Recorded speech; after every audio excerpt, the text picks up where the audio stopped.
Welcome friends to the Secret Doctrine webinar.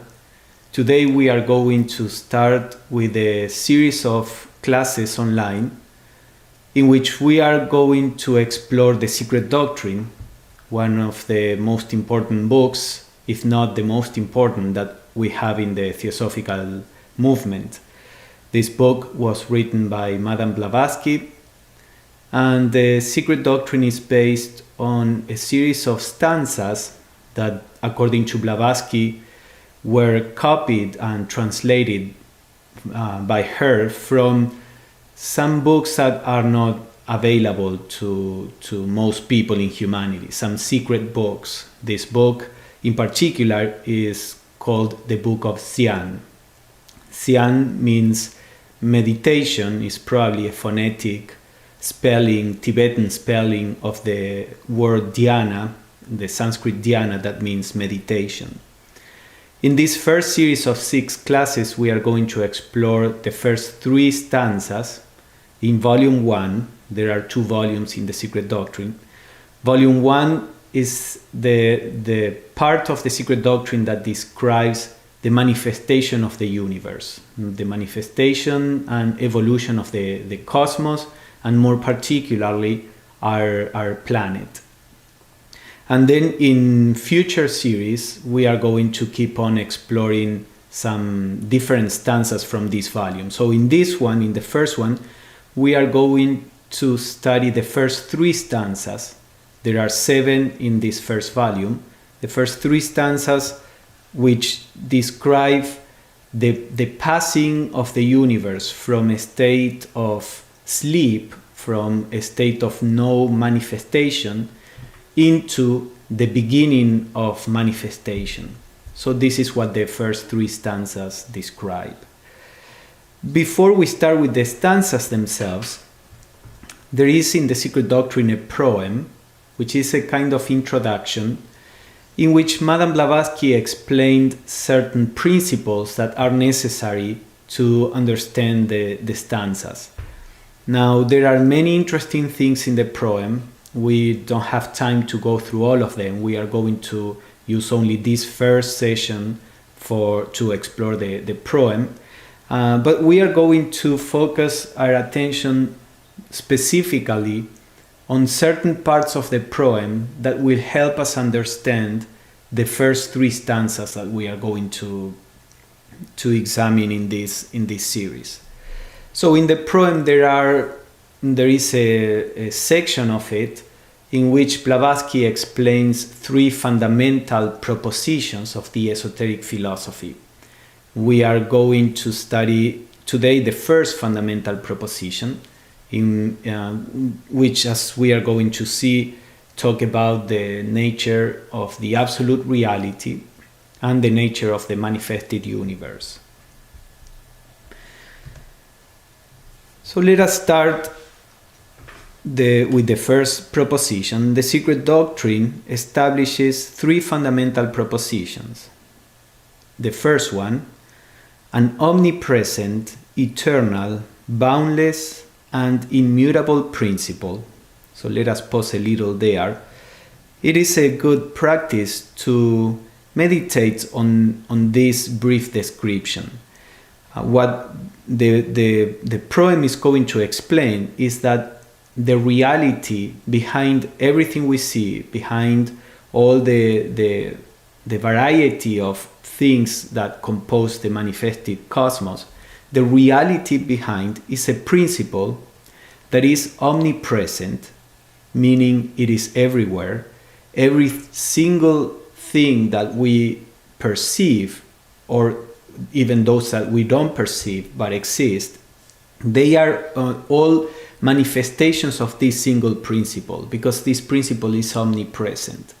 This implies that this reality is both in what we regard as good and what we regard as bad. The theosophical view that is based on the esoteric philosophy does not accept the idea that there are 2 principles in the universe, a good principle that we can call God and a bad principle in which God does not participate, that we can call a demon or devil or however we want to call it. So this reality is omnipresent everywhere. It is eternal. It is not affected by time. It is beyond the passing of time. It always was, it always will be. So there was no time in which this reality came into being. It has no beginning. It was always there. It is boundless. It's not subjected to any kind of limitation. And it is immutable.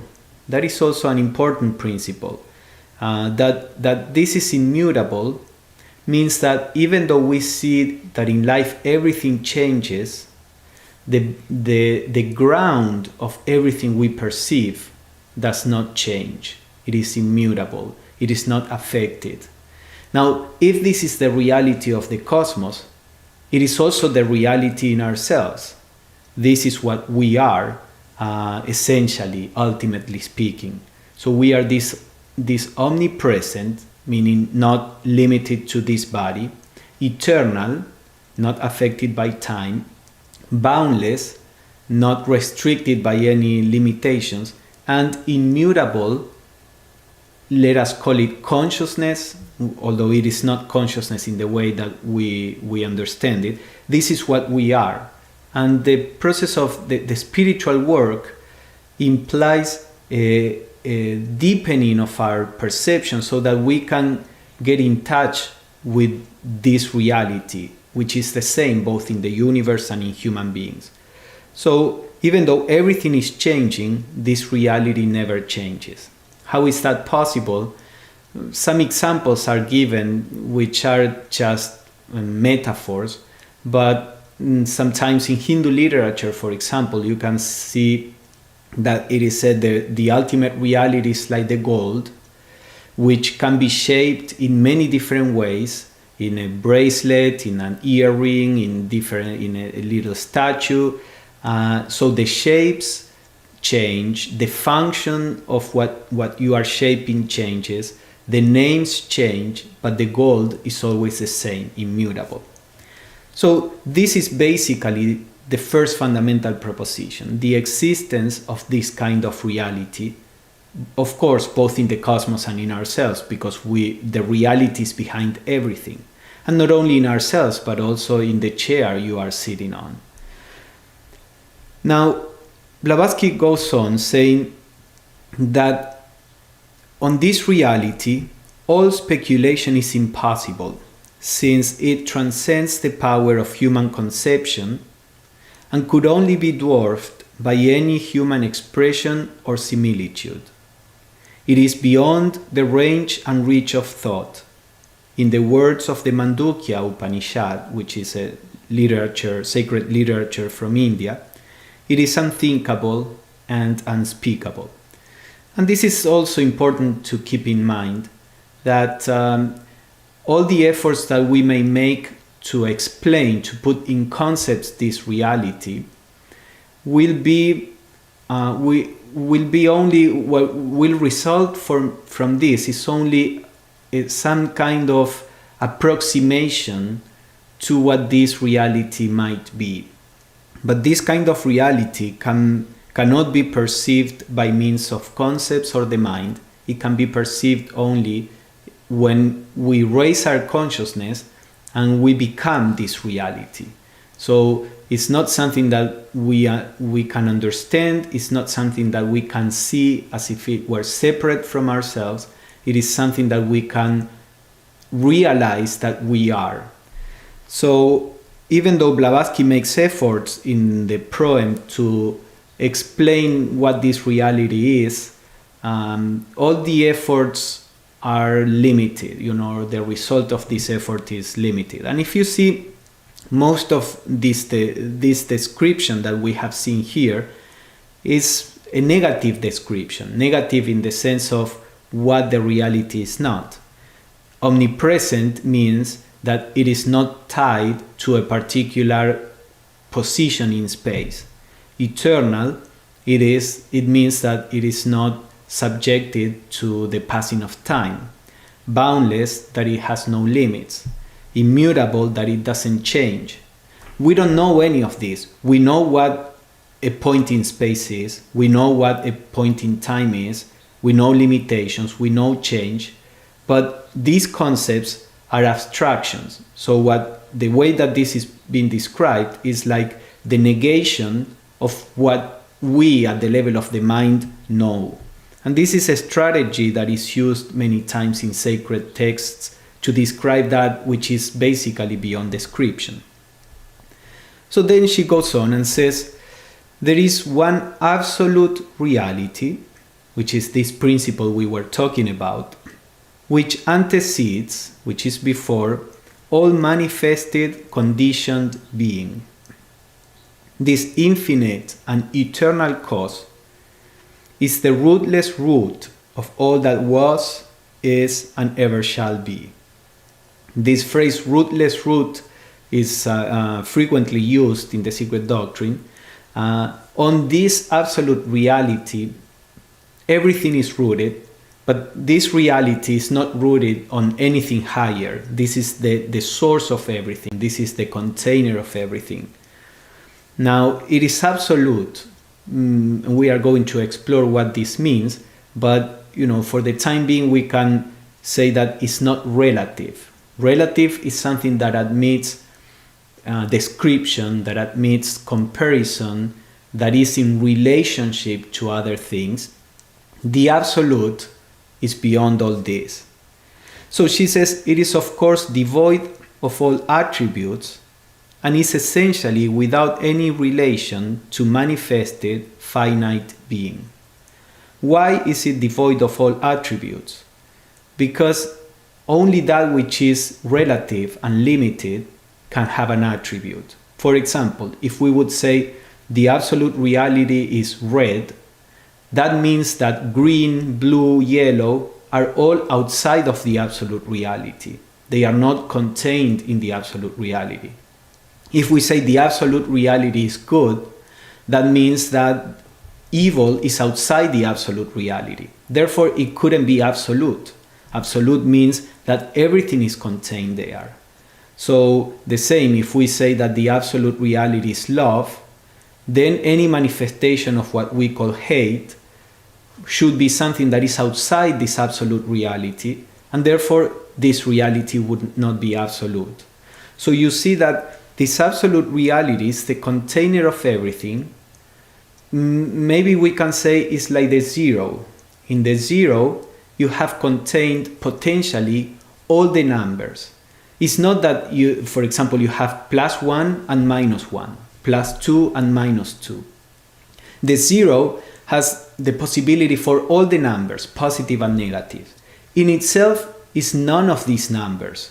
So the absolute reality is neither love nor hate, it's neither blue nor red, but it contains the potentiality for all these conditioned manifestations that will appear in the course of the awakening of the cosmos. And it says that it's devoid of relation to manifested being, basically because, again, you can relate to something that is not you. So I am relating to another person because I am separate from another person. But since everything is this absolute reality, any finite being is the absolute reality itself. So we may think of having a relationship with God, for example, when we regard God as separate from us. So we pray to him, we ask him things, or her, however your idea of God is. Now, if everything that is manifested is God itself, then there is no possibility of relating to God as if it was something different. So this is why Blavatsky says this absolute reality is devoid of any relation to any conditioned being, because any conditioned being is a manifestation of this. So she says it's that she uses a neologism, a new word for this reality. She calls it beingness, because when we think of a being, again, we think of an individual entity which is definable. You say this is this particular being, and the rest is not this being. So the absolute reality is not really a being. It is the beingness. It is that reality that will allow the manifestations of all these different beings, entities, objects. So Blavatsky says it is beingness rather than being. It is what makes beings possible. And in Sanskrit, she compares with the idea of Sat in Sanskrit. Sat is a word that means reality, it means truth. So they describe with the word Sat something similar to what Blavatsky is describing here. And she repeats, and is beyond all thought or speculation.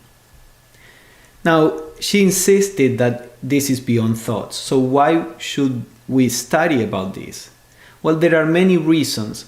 We put our minds on these kind of descriptions, not because we hope to grasp the nature of the absolute by conceptual means, but because placing attention on this and using this in a meditative way, trying to look inside and trying to get closer and closer to this absolute reality, only in this way is how we are going to be able to perceive something of its nature.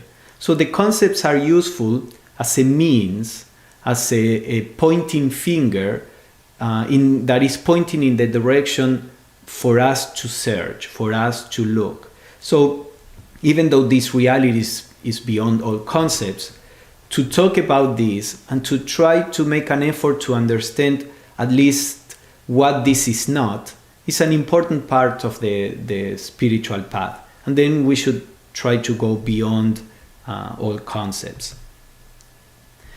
Now she says that this reality can be said to have two aspects. Actually, we can say that this reality has infinite aspects, because anything that is expressed in the manifested cosmos, it comes from this reality and therefore is an aspect of this reality. But she's focusing here on two aspects in particular. Later on in the Secret Doctrine, she brings up a third aspect, because she's going to talk about certain principles that are fundamental in the manifestation of the universe. So she says this beingness is symbolized in the Secret Doctrine under two aspects. On one hand, absolute abstract space, representing bare subjectivity, the one thing which no human mind can either exclude from any conception or conceive of by itself. So the first aspect of the absolute is this absolute abstract space. Space has been used in Eastern traditions, in Buddhism, in Hinduism, as a way to describe that which is beyond descriptions. So, for example, if we take the regular space as we know it, we could say that anything we do within the space is not really affecting the space. Forget if you know about relativity, forget relativity for the time being. I'm going to explain a little about that later. But in our regular everyday activity and perception, for example, I can paint the walls of this room in a different color, but the space of the room is not affected. I can produce a smell in the room, but the space of the room is not affected by the smell. Only the air that is in this space. If I take all the air out of the space remains being the same and there will be no odor there.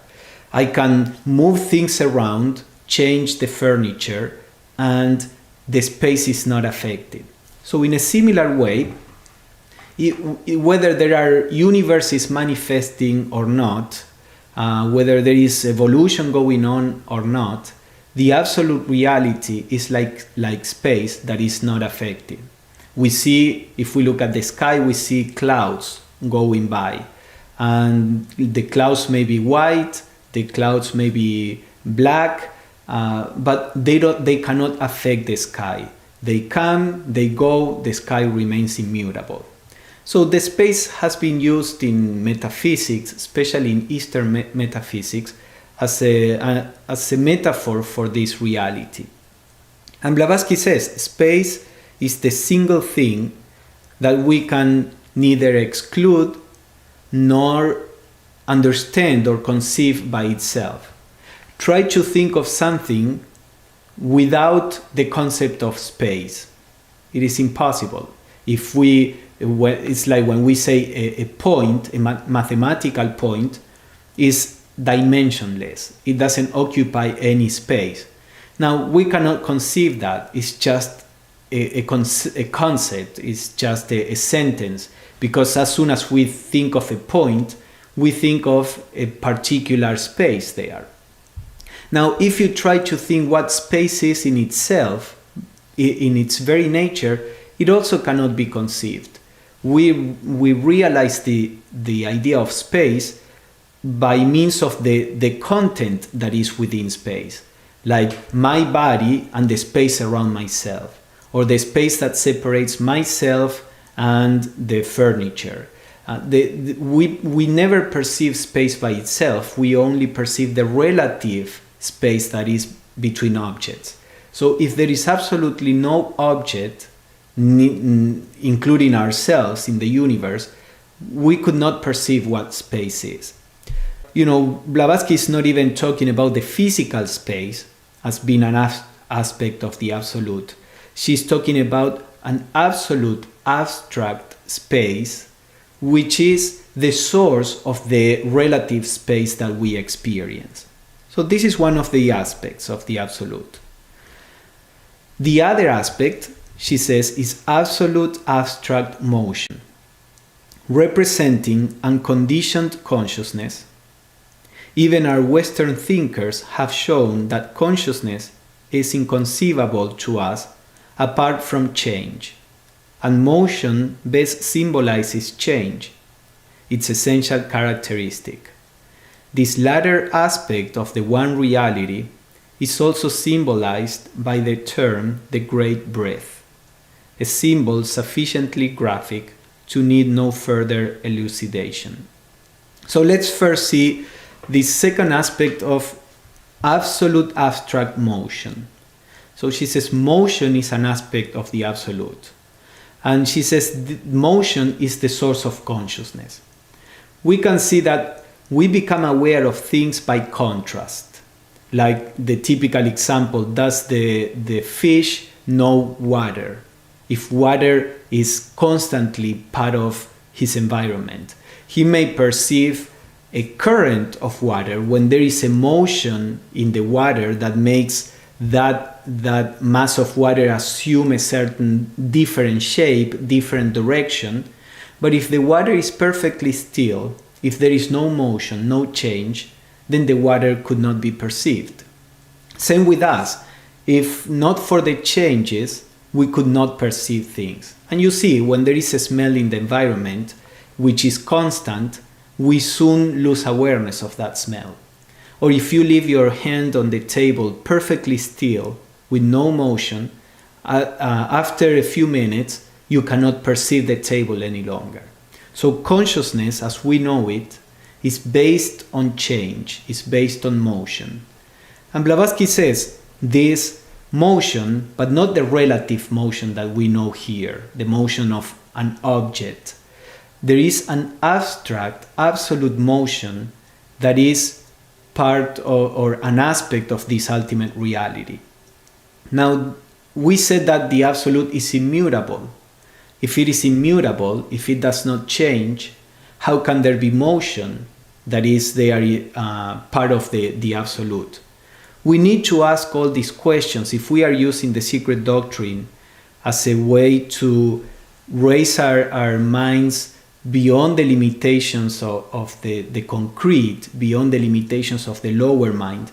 We need to ask ourselves all these questions. We need to try to really grasp, have a sense of what is being described. So how is it possible that something that is immutable, an aspect of it is this absolute abstract motion?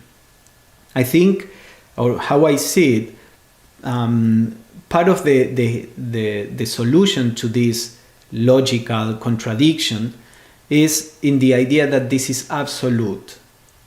When something becomes absolute, it becomes both opposites at the same time. For example, if we move our fingers, there is a certain rhythm in our fingers, and my finger is going to be here at this moment, here at this moment, here at this moment. Now, if we start accelerating this speed, and we accelerate this speed to its absolute value, that means that the finger will be in every point of space at every time. If we accelerate this to the absolute value, then the finger will be at every point of space at every time. This means that even though the finger is moving, it is also stationary. It is also immutable, not moving. So when we go to the point of the absolute reality, both polarities become one. And this is how now the process of manifestation comes when that absolute motion slows down, let's say, and becomes relative. Then we have a motion that can be perceived, that is not immutability any longer, and then the process of manifestation begins. This, however, doesn't imply that the absolute is changing. The absolute remains immutable, and this is where the concepts cannot really grasp the nature of the absolute. And then she says that this aspect of the absolute is called the great breath, because the effect of this absolute motion is like the breathing out of a universe. There is the process of evolution, and eventually there is a breathing in of the universe. The Theosophical view proposes a cyclic model of the universe. In the Theosophical view, the universe appears, evolves, and then comes back to its source and dissolves, and then appears again, evolves, and comes back to its source and dissolves. So this is like a breathing of the absolute reality. So she says, thus then, the first fundamental axiom of the secret doctrine is this metaphysical one absolute beingness, symbolized by finite intelligence as the theological Trinity. So you see that she mentioned three principles that are part of this absolute reality: the beingness, the absolute abstract motion, and the absolute abstract space. All these three are aspects in their absolute nature. So they are really one. But when beingness becomes beings, then each being is a relative manifestation of the absolute beingness. Then when the absolute space becomes relative, we have all the different planes in nature, all the different dimensions of space in nature. Then when the absolute abstract motion becomes relative motion, we have all different kinds, not only of motion, but also of consciousness. So it is from this absolute Trinity, which is one, that Blavatsky says all the relative trinities for the deities of all religions come. Now, this was a description of the absolute reality in itself.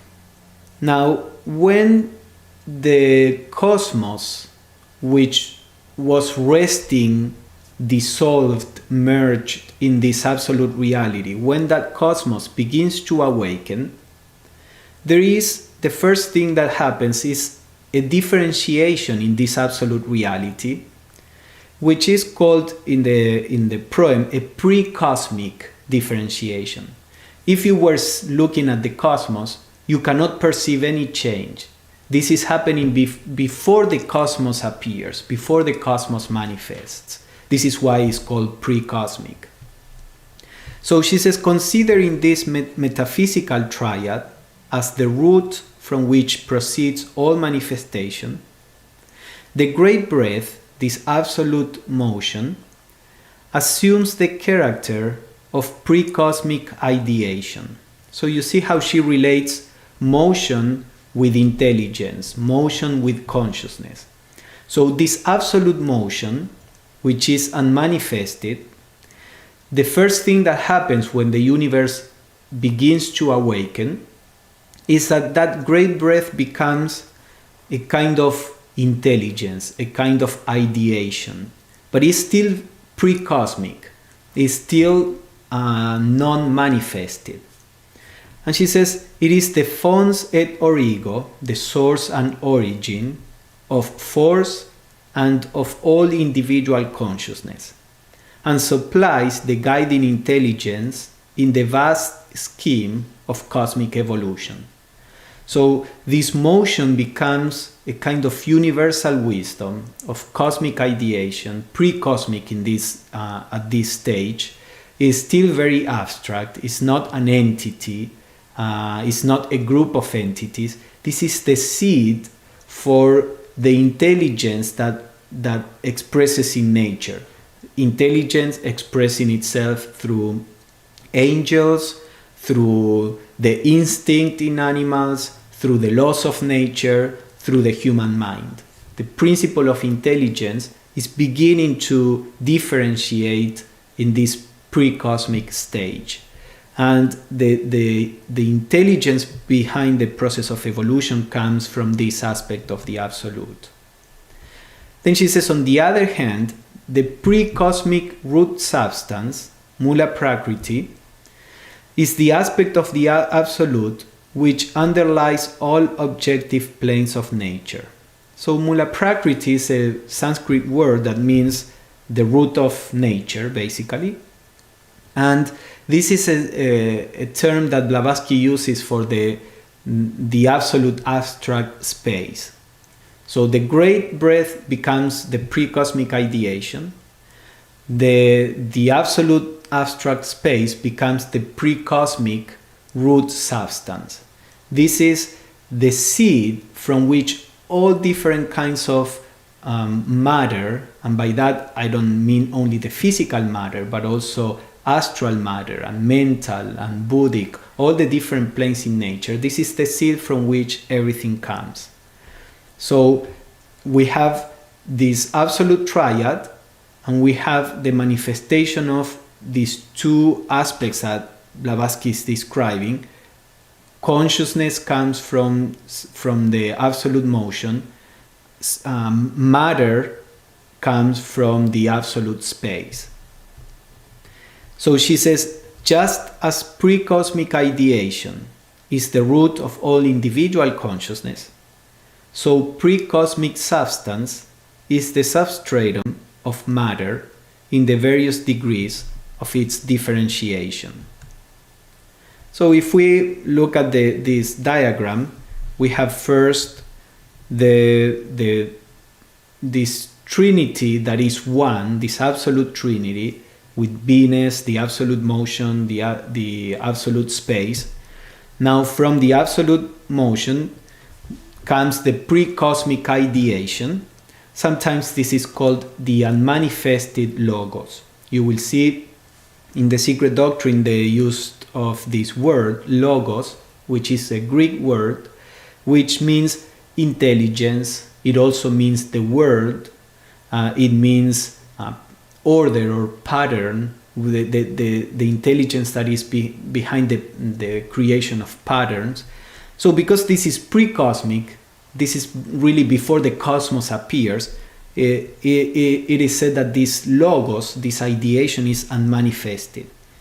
And once it goes through the line of manifestation, in diagrammatically speaking, then this will become what we know in nature as force and what we know as individual consciousness. From the other aspect, the absolute abstract space, comes the pre-cosmic substance, the seed, the source of matter, which is called Mula Prakriti. And this, as we said, on the manifested side, is going to give rise to matter and all the planes of nature, which in the theosophical view, matter is space. Space is not an empty, space in itself, as we saw, is an absolute principle. When we talk about the three dimensions of space, Blavatsky explains, it's not really dimensions of space. Space is dimensionless. It has no dimensions. What has three dimensions in space is the physical matter. The fourth dimension is not, again, a dimension of space, but the astral matter has four dimensions. So in her view, space is the container of what we call matter on different planes. So on one side we have motion and consciousness, on the other side we have space and matter. Now, from this pre-cosmic differentiation, it is not really a duality. It's when this beginning of differentiation happens, there is no real separation between motion and between matter, for example. How can we visualize that? Well, perhaps you can say that or think that suppose that there is water that is perfectly still, perfectly transparent, with no dust at all in the water. That water would be like the pre-cosmic substance. No motion, no a single drop of water is moving. There is no single, speck of dust. There is no light that is refracting. So you have this perfectly still water, which would be impossible to see. So this is like the invisible, the unmanifested pre-cosmic substance. Now, if you start rotating that water, if you put some motion in the water, we are now bringing in the second aspect, the absolute motion. So the aspect of pre-cosmic motion at this stage. If you start moving the water and forming a kind of eddy in the water, you will see how an entity appears. The eddy now appears. Now you can see it as separate from the water around. Of course, it is not separate, it is just water. But because by virtue of the movement, that aspect of the water becomes like an entity. So if not for the presence of both things, of the water and the motion, if not for the presence of both, there would be no entities or no eddies in the water. In the metaphor that represents no entities in the universe or objects. So both motion and water, they are both latent as possibilities in the pre-cosmic state. Now, when the motion begins to actually work and the water begins to be shaped by that motion, we come into the manifested universe. And you can talk about motion and water as being two different things, although they are intrinsically connected. You cannot really separate them. If you separate the motion from the water, you fall back into non-manifestation. To manifest the eddy, you need both. So this is what happens in the universe. The next stage of manifestation implies a duality, implies the working together of these two aspects. So Blavatsky explains, Parabrahm, which is a Sanskrit word that is used in Vedanta for this absolute reality that we are discussing, the one reality, the absolute, is that essence which is out of all relation to conditioned existence. We already discussed this. But once we pass in thought, in our thinking about this, in our reasoning, once we pass in thought from this to us absolute negation, remember that we said that the absolute is described in negative terms. It's not conditioned, it's not limited. But once we go beyond this and enter into the field of relative manifestation, duality supervenes in the contrast of spirit or consciousness and matter, subject and object. So the motion gives rise to what we call spirit, the space gives rise to what we call matter. So you see that spirit and matter are both equal co-eternal principles. It's not that spirit is higher than matter or that the spirit creates matter. In the theosophical view, both spirit and matter are natural manifestations of this absolute reality that is the synthesis of both. So spirit or consciousness and matter are, however, to be regarded not as independent realities, but as the two facets or aspects of the absolute, Parabrahma, which constitute the basis of conditioned being, whether subjective or objective. So this is what I was referring to in the example of the eddy. Even though in theory, conceptually, you can talk about motion as being different from water, in the actual manifestation of the eddy, they both are interdependent. If there is no water, the motion cannot manifest because there is nothing to be moved. If there is no motion, then water remains as an abstract principle. There is no eddy that can be manifested. So both principles are interrelated and they depend on each other. So the contrast of these two aspects of the absolute is essential to the existence of the manifested universe. Apart from cosmic substance, cosmic ideation could not manifest as individual consciousness, since it is only through a vehicle of matter that the universal consciousness wells up as the feeling of I am I. A physical basis is necessary to focus a ray of the universal mind at a certain stage of complexity. So here she's saying, repeating this idea that the two principles depend on each other to manifest. If we separate them, they both fall back into the unmanifested potentiality. And then she says, there is the universal mind.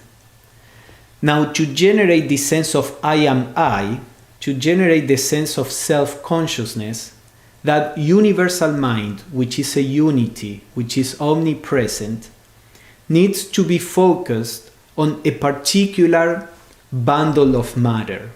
When the universal mind works through my brain, it gives the idea I am I. When the same universal mind works through your brain, it gives you the idea I am I. So it is the matter that composes our organisms which becomes the vehicle of the one universal mind and produces the individual consciousness.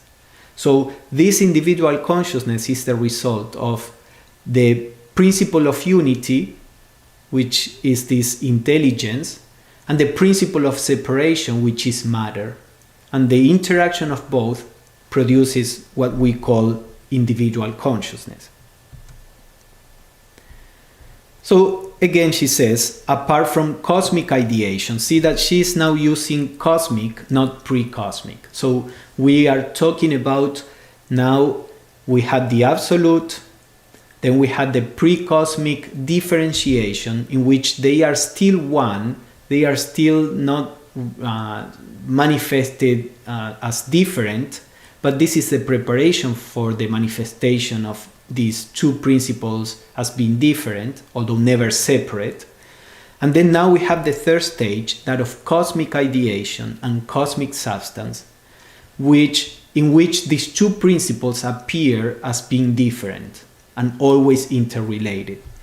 So apart from cosmic ideation, from the intelligence behind the cosmos, cosmic substance, the root of matter in the cosmos, would remain an empty abstraction, and no emergence of consciousness could ensue.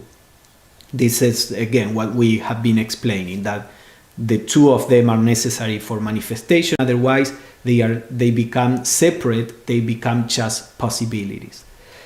And then she says, the manifested universe, therefore, is pervaded by duality, which is, as it were, the very essence of its existence as manifestation. She puts this existence because from the Latin word, existence means something that came out of, to the front, something that manifested, that appeared. So what she says is the reality behind everything is a unity. But as soon as you fall into the field of manifestation, duality is at the basis of everything. So in our spiritual life, and this happens on each plane, there is a relative unity for each plane, and there is this relative duality for each plane. So we can raise our consciousness from plane to plane, searching for the region of unity within that particular plane. The region of unity is the reflection of the absolute reality. The region of duality is the reflection of the manifested reality. Now, once we have these two principles, consciousness and matter, there is a triplicity that appears. She says, but just as the opposite poles of subject and object, spirit and matter, are but aspects of the one unity in which they are synthesized, so in the manifested universe there is that which links spirit to matter, subject to object. This something, at present unknown to Western speculation, is called by the occultist Fohat. This problem of how do spirit and matter relate is a problem in Western philosophy that probably we became more aware of with Descartes. Descartes, this French philosopher, said that mind is an immaterial principle, completely different from matter. Matter was, of course, a material principle, and the mind was a separate immaterial principle. So he generated this duality. Now, the problem that this produced, philosophically speaking, is how can an immaterial principle, which is mind, affect something that is material? It is like, they would say, a ghost trying to drive a machine. If the ghost is immaterial, it cannot touch the machine. You know, there is this old movie Ghosts where a dead person was trying to communicate with the physical plane, and he couldn't because he couldn't touch or influence the physical things. So that is the idea. How can something that is immaterial, like the spirit, influence matter, which is objective and material? Well, in the theosophical view, since spirit and matter are not two independent principles, since they are two aspects of a single reality, they are always in touch. Now, this interaction, the interaction between spirit and matter, is what in the esoteric philosophy is called Fohat. And Blavatsky now will explain what this Fohat is. So Fohat is a word that we don't know where it comes from. Blavatsky says that it comes from the Tibetan, but as far as we know, it doesn't. It may be a word that her Tibetan adept teachers were using from the language that it seems that they use, that is called Zenzar. But whatever the case, this Fohat is the idea of the link that brings together, that allows mind to have an effect over matter. And she says, Fohat is the bridge by which the ideas that exist in the divine thought, we have this cosmic ideation that has ideas. Again, see that all this is in quotation marks. When communicating to human beings, we have to use the words and realities that we human beings know. So we talk about divine thought because we know thinking. We talk about ideas because we know ideas, but we have to try to make this as abstract as possible. It's not that the cosmic ideation is a big mind thinking. This is a typical mistake that we make when thinking of gods. We, in the Judeo-Christian tradition, we normally conceive God as being subject to the same things that we are: jealousy, anger, love. He prefers some people over others. So we normally project our own limitations or our own nature onto the spiritual realm. In theosophy, we have to be very careful not to do this. But when communicating, how we communicate it in any other way? If we just bring up a word that we cannot relate to in any way, then there is no communication. So take all this allegorically, and part of the work of the student is to meditate on these concepts, to see how abstract your conception can become, how universal, how abstract, how far beyond your own limitations your perception can raise. So the idea is that in this cosmic ideation is the intelligence, the laws that rule the universe, that rule evolution, the intelligence that is guiding all this. And she says that it is through Fohat, which she will describe as cosmic energy, it is through Fohat that the ideas that are potentially there in the cosmic ideation are impressed in the cosmic substance. So let's read what she says. Fohat is the bridge by which the ideas existing in the divine thought are impressed on cosmic substance as the laws of nature. So the laws of nature are the result of the activity of Fohat, and Fohat is like the messenger. Fohat is like this agent that impresses the ideas that are in the cosmic ideation onto matter and shapes. It's in our case, it's like we have an idea. If we are an artist, we have an idea of what we want to produce, and we have the matter that we are going to use to produce that idea. And Fohat is like the body, the hands that will bring those ideas, which are immaterial, abstract, into a physical manifestation, which will be the artwork. So Fohat is the active power in the universe. Then she says, Fohat is thus the dynamic energy of cosmic ideation. Or regarded from the other side, it is the intelligent medium, the guiding power of all manifestation, the thought divine, transmitted and made manifest through the Dhyan Chohans, the architects of the visible world. In the secret doctrine, the Dhyan Chohans is a word used for the hierarchy of celestial beings, called devas in Eastern philosophy, or angels in the Judeo-Christian tradition, etc. So all the universe is fashioned, is built through these cosmic intelligences, these celestial beings, and they are the vehicles for this Fohat. They are both being guided, and at the same time they channel, so to say, this cosmic energy, intelligent cosmic energy that is Fohat. So here we have that this cosmic ideation that is now the manifested logos. Remember, the pre-cosmic was the unmanifested logos. Now this cosmic ideation is that intelligence that is manifested.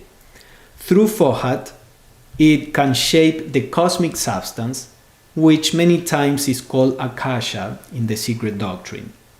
So Akasha is a word from the Sanskrit, which means space, and it's in Hinduism is the highest principle or material principle that is manifested in the universe.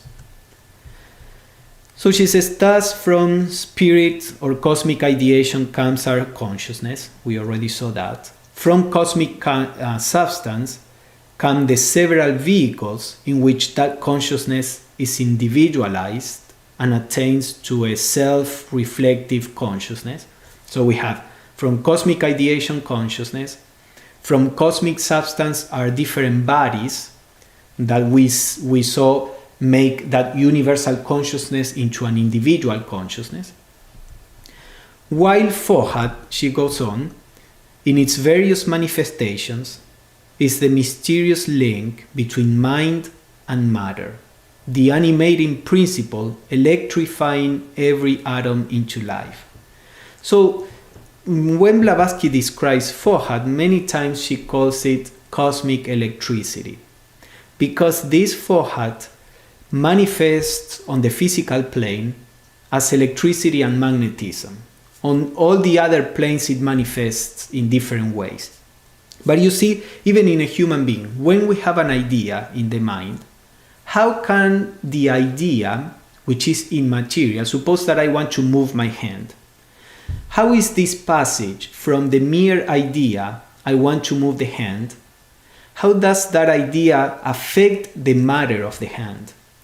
What science discovered is that somehow these changes of consciousness produce an electric activity in our nerves that induce the matter of our hand to move. So we see this triplicity in ourselves. The abstract idea, I want to lift my hand, the electrical impulse that is generated by the neurons, and the act of raising the hand. So you see how this electric activity is a manifestation on the physical plane of Fohat. My idea of raising the hand is a manifestation of the cosmic ideation acting through my particular brain. And then my physical body, raising the hand, is a manifestation of the cosmic substance, which on the physical plane becomes the physical atoms that compose our body. So if we want to summarize what we have seen so far, we can say that there is an ever-existing nature, principle, this beingness, this absolute reality is ever-existing. It doesn't begin and end. Then we have a pre-existing principle when the universe is going to manifest. Pre-existing, Blavatsky uses this word because it exists previously to the manifestation of the universe. Now, this pre-cosmic stage is not eternal. It begins at one point in time, it ends at another point in time. Even the idea of time at this level is not quite correct. Time as we know it begins with manifestation. But for us to grasp a little the idea, the pre-cosmic ideation, the unmanifested logos, begins to activate and become the manifested logos at certain point in time. Blavatsky talks about this or the book of Xian talks about this in The Secret Doctrine as a vibration. The last vibration of the seventh eternity. While the universe is in a state of rest, as we are going to see in the stanzas, there is this absolute abstract motion, this vibration. The last vibration at the end of this period of rest begins to produce certain changes that end up with the manifestation of the universe. The beginning of that last vibration is this unmanifested logos. The end of that last vibration is the manifested logos. So there is a transformation from the unmanifested to the manifested. But that last vibration appears in time, so to say, and disappears. So it's not eternal in the sense of ever existing. So we can say that the unmanifested logos appears for this particular universe and will disappear when this universe is dissolved. So we have in the pre-existing nature, the pre-cosmic ideation and manifested logos, and the pre-cosmic substance, Mula Prakriti, as we have talked about. Then we come into the phenomenal phenomena means that which can be perceived. So the manifested universe, in which this unmanifested logos now becomes manifested and expresses itself as cosmic ideation, which will give rise to all force and individual consciousness. At the same time, this pre-cosmic substance will become the cosmic substance, Akasha, which will give rise to all different kinds of matters and all the planes in nature. And then we have Fohat, this cosmic energy, that is the bridge between the two. That is what will allow them to interact. So this is more or less the diagram that represents what Blavatsky is explaining in the proem of The Secret Doctrine. And she gives a summary. The following summary will afford a clearer idea to the reader.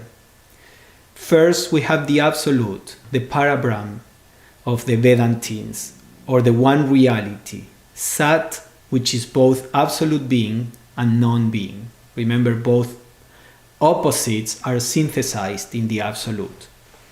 Then we have the first manifestation, which probably could be more accurate to say the first differentiation, the impersonal and in philosophy unmanifested logos, the precursor of the manifested. So this is a pre-cosmic ideation. Then we have, as third there, we have spirit matter, life, the Purusha and Prakriti, or the second logos. We will see, although Blavatsky didn't, this is like the duality before the triplicity. The second logos is normally that state in which there is a duality, which is not really separate, but there is a duality there. When you separate that duality, then Fohat appears to keep the connection between the two. So the second logos is many times seen as this duality, which as soon as it appears, then you turn into a triplicity.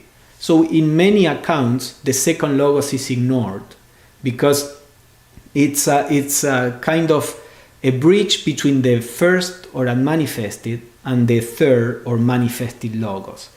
So Blavatsky sometimes doesn't even talk about the second logos.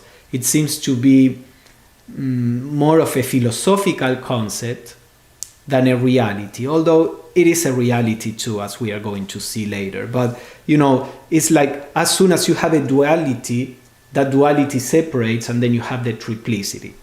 So the triplicity involves the third logos, the cosmic ideation, and of course the cosmic matter associated with it, Mahat, or intelligence. Mahat is a Sanskrit word for the universal mind, the universal world soul, the cosmic noumenon, which means the cosmic cause of matter. So she's talking about the cosmic ideation and the universal soul as being the cosmic substance, which is the cause of matter, the basis of the intelligent operations in and of nature, also called Mahabuddhi in Hinduism. You don't need to concern too much with that. So this is like a summary of the three things that we have said.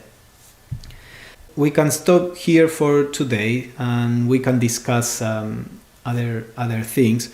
In our next class, we are going to start with the first stanza, or we are not going to complete the first stanza in our next class, but we will work on the first shlokas. The word shloka means verse in Sanskrit. So the first shlokas in this first stanza, which will describe the condition of the universe before the awakening, before the manifestation, even before the differentiation of the universe. So, before the pre-cosmic ideation appears. So this is what we are going to discuss in our next class. Thank you for participating, and I'll see you next week.